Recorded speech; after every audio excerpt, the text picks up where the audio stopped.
Fractured vote bank ఉందో దాన్ని seal చేసుకుంటూ వచ్చింది సంఘ్.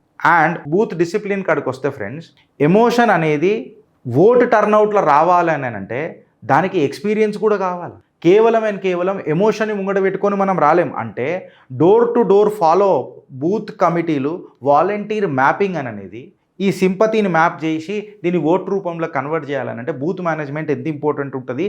సో బూత్ డిసిప్లిన్ అనేది ఎంత ప్రాధాన్యత ఉంటుంది అనేది ఒకసారి ఆలోచించు. ఎప్పుడైతే నీ సివిలైజేషనల్ మెమరీ, అంటే ఇది శ్యామాప్రసాద్ ముఖర్జీ పుణ్యభూమి కదా, మాతృభూమి కదా అని చెప్పి ఒక సివిలైజేషనల్ మెమరీ తీసుకొని వస్తావు, అది సైలెంట్ సోషల్ రీవైరింగ్ క్రియేట్ చేస్తుంది. ఇప్పటిదాకా మనం మాట్లాడుకున్నాం. ఈ సైలెంట్ సోషల్ రీవైరింగ్ ఖచ్చితంగా సనాతన కన్సాలిడేషన్ ఆర్ హిందూ కన్సాలిడేషన్ చేస్తుంది.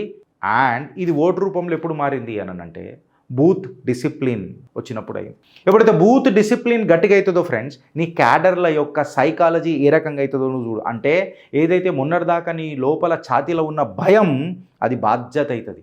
అక్కడ నీ ఓట్ ట్రాన్స్ఫర్ అవ్వడం మొదలవుతుంది. అంటే ఓటర్కి సంఘ్ ఏం ఆశ్వాసం ఇచ్చింది? ఒక లాంగ్ వర్కర్ ప్రొటెక్షన్ మొరాల్ బిల్డ్ చేసింది.